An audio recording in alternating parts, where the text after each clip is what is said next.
Hi, I'm Greg Schaefer, and welcome to Cyber Quick Strike for Tuesday, January 24th, 2023. And you may be wondering, why is this on Tuesday and not on Monday? Well, yesterday I had a migraine. I don't get them all that often, but when I do get them, they're not fun. If you've had them before, you know what I mean. So I had to change a little bit of the schedule this week, doing the Quick Strike today, and our Tuesday interview that would usually be on today. We're going to do 2 interviews next week. So just a little bit of housekeeping there. And also to note that tomorrow is our end of month Wednesday special. We have BJ Withrow with us. He is the manager East Coast of major accounts at Tenable. Great discussion. You don't want to miss that. Diving in today from CIO Dive Brief, Southwest Airlines commits to $1 billion in IT upgrades. The airline has committed more than $1 billion of its annual operating budget to maintaining and upgrading IT systems, according to CEO Bob Jordan. This in a letter addressed to the carrier's rewards customers. The investment is part of a 5-year strategic plan, Jordan said in a December 31st memo. The company pledged to enhance crew engagement technology, update crew recovery systems, and establish supplemental staffing as stopgap measures to reduce the risk of future operational disruptions. We all know what happened last month. Or maybe it might have been earlier this month. Technological deficiencies forced Southwest to cancel, here it is, nearly 17,000 flights over the holiday period in December last month, costing an estimated $725 million to $825 million, according to a January 6th SEC filing. According to Jordan, quote, "The recent disruption will accelerate our plans to enhance our process and technology."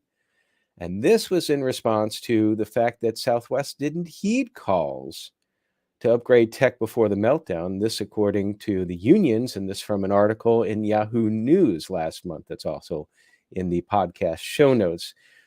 That article noted that Southwest Airlines pilot and flight attendant unions have warned for years that the company's rickety computer systems left the airline vulnerable. The carrier stuck with outdated technology and never heeded those warnings, they say. You know what they refer to that as? They call that technology debt. It'll catch up to you at some point in time or another. Now, from NextGov reports that NIST releases potential updates to its cybersecurity framework. The updates to this voluntary guidance are informed by responses received from a previous workshop on the forthcoming CSF 2.0 and a corresponding request for information published in early 2022. Some changes that are included are sector-specific needs and new uses based on modifications to the framework. Now, some of you may know that this framework was initially published in 2014. It doesn't seem like it's been 9 years, but indeed it has. But the CSF was last updated to version 1.1 in 2018. The agency announced plans to update to a major update. They announced that in 2021. Now, comments for the concept paper are due by March 3rd of this year and will be made publicly available on the document's webpage. NIST will be hosting a virtual workshop on February 15th to further support its participation in the CSF's development. This isn't good. From the Register, ransomware severs 1,000 ships from offshore servers. According to the article, a ransomware attack forced DNV's ship manager software offline and left 1,000 ships without connection to onshore servers. Now, this attack happened on January 7th and the agency updated its report yesterday to say that, yes, it did involve ransomware. But affected vessels were not in any danger and could still operate normally. Now, DNV claims, quote, more than 7,000 vessels owned by 300 customers, end quote, use Ship Manager, and some 1,000 ships owned by 70 customers were affected by this attack. Ship Manager servers are used apparently to log event-based reports for further evaluation. Next up, an unusual phishing technique has been observed in the wild, hiding empty SVG files inside HTML attachments, pretending to be DocuSign documents. This, according to Bleeping Computer. Security researchers at email security provider Avanan named it, quote, blank image. It's pretty descriptive, I guess. They explained that the attack allows phishing actors to evade detection of redirect URLs. Users should treat their emails with HTML code in them and HTML attachments, .htm extensions, with caution. Vanan also suggests that administrators should consider blocking them as well. Dark Reading reports that organizations likely to experience ransomware threat in the next 24 months, according to Infotech Research Group. Now, that group has published a new research-backed industry blueprint titled Build Resistance Against Ransomware Attacks. Infotech's findings show that organizations often misunderstand the risk scenarios associated with ransomware attacks, which can lead to an underestimating of the potential impact of an attack. The cost of a ransomware attack goes beyond just the ransom, as those who have been affected by this know, with 4 key areas driving recovery costs. You got detection and response, notification, lost business, and post-breach response. As outlined in the blueprint, security leaders must conduct a thorough assessment of their current state, identify potential gaps, and assess the possible outcomes of an attack. This might be a good resource for some, particularly those that have not developed a ransomware playbook yet. Ransomware playbook, we've talked about this before, is important to have in place in those instances where you're hit with ransomware and in the heat of the moment, you have to make decisions about whether or not you're going to pay the ransom. What are your triggers? So if you don't have that in place, you might want to check that out. Do you have an old iPhone? I actually have one. It's not working anymore, so this doesn't apply to me. But if you have one that's running iOS 12, this will apply to you. Naked Security from Sophos has some good news for you. Apple patches are out, and old iPhones will finally get a 0-day fix. iOS 12 now has a fix for CVE 2022-42856, which apparently that was fixed in all other affected products by Apple in December. The Post also notes that Apple other products get a wide range of patches, though none are listed as, quote, already actively exploited. From CSO, this is a lesson that CISOs could learn, and businesses in general. The Supreme Court of the United States has announced that its investigation to find the insider who leaked a draft opinion of the Dobbs versus Jackson Women's Health Org decision to media outlet Political, remember that happened last year, came up empty. The article concludes that the court's insider risk management program, designed to keep the information the justice handle on a daily basis, failed.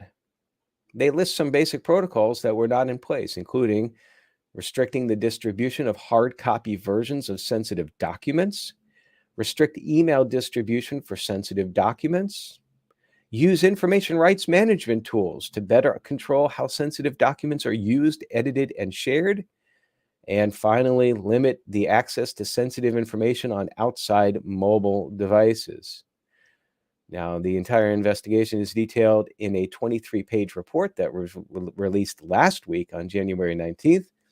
If you're interested in the report, there's a link in the article. Now I get to my favorite part of the podcast. As you all know, it's talking about lists. So I've got a list here. This list is Securing the Edge Begins with Securing IoT Devices. And this list comes to us from techrepublic.com. So I'm going to go ahead and read. They start out by saying, keeping endpoint IoT devices is still an uphill battle for many IT departments, and cyber criminals know it. How can you protect your edge? Sounds pretty scary.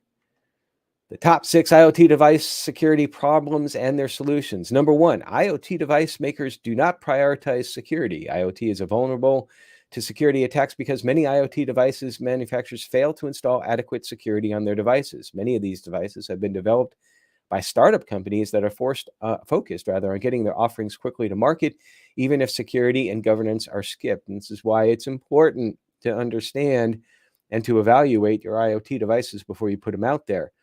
At the very least, do a vulnerability assessment on them, see if there's anything that comes up. This is a major vector. You might want to consider also when you're doing your network architecture that any IoTs you have on a separate VLAN, separate subnet, whatever you want to call it, pretty much the same thing, and put in firewall rules or ACLs or some sort of way to segregate them so that that risk is mitigated even further. Number 2, IT forgets about device security checks.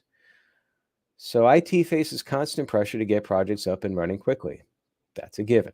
In the IoT world, projects can be as simple as installing temperature sensors in buildings or as complex as outfitting and installing an entire manufacturing production line with IoT. And as these progress, IoT devices are tested usually for functionality and integration, but usually there's an tendency to overlook security that they're talking about here. So again, vulnerability assessment, configuration control, change management, important to make sure that those, you should treat your IoT devices just as you would treat any of your other network infrastructure devices. Make sure they're secure. Lack of IoT visibility is number 3. According to a report from Armis, 67% of enterprises in North America have experienced an IoT security incident, but only 16% of enterprise security managers say they have adequate visibility of their IoT devices. So they say the solution here, and each one of these they say have solution. I guess I probably should have read the solutions on the other 2 as well. But the solution here is that you should have asset tracking and management software for this. Again, in some ways, a good vulnerability management solution, just to scan. If you, like, for example, if your scanning program, you can usually, I think most of the scanning programs have this, where you can default it to assume that it's always on. So long as you don't have any blocks on your network, then from the scanner, then you already will get by default an inventory of all the devices on your network. You may be surprised when you do that. It's like, I didn't know that was out there. Number 4, device software updates are not timely executed. You know, we're prompted all the time to update our Windows software and other software. Chrome updates usually automatically in the background. Chromebooks, they update automatically, but we usually don't have this for IoT devices. So they say that the solution is that IT can automate the device software updates process with commercial software that does the task. Well, yes. But do you really want to automate the process? You got the same issue of automating the process as you would for, say, Windows updates. You might break or even brick something. Maybe it would be better to take it a little bit slower, understand your inventory, understand the updates, and work from there. Depends upon the size of your IoT environment, I would imagine. Number 5, end IoT devices are improperly used or lost. Solution: encrypt that all data is stored on a smartphone or other IoT device. They consider a smartphone an IoT device? That's odd. Well, this is one of those things, they say encrypt data at rest. Well, that should be a foundation of your security program, no matter where your information is stored. And just because it's IoT doesn't exclude it from that. If you want to exclude it from that, you should make sure you have that exception documented, the reasons for it, the authorization for it, and the compensating controls that are in place for it. Finally, number 6, physical premises are left unsecured. As more IoT moves to the edge of enterprises, it's up to the end users to make sure that this IoT is physically protected and secured. Their solution is lock cages should be constructed for the storage of physical IoT equipment in edge environments when the equipment is not in use. I don't see really anything new here. Physical security for devices that can be used to access your network or have sensitive information, confidential information stored on it. That's basic InfoSec 101. So that's our list for the day. Now, finally, I just wanted to note something that I saw yesterday that really kind of surprised me. I want to thank Synomi for including me as one of their top 12 vCISO influencers that you need to be following. I'm not much for accolades, especially if they're pay to play or awards that are more popularity contests than anything. And there's just so much out there. I tend to avoid all those all the time. But it is humbling when you're recognized directly by those in industry. From my perspective, like I said on the Masterclass podcast earlier this morning, I'm blessed to be able to help small and mid-sized businesses and cybersecurity pros in some small way through the podcast, through vCISO services, through other endeavors. And that's really what drives me. So, but I appreciate the shout out. So thank you, Sinomi. And that's it for today. Again, remember tomorrow the podcast with BJ Withrow. And until then, stay secure.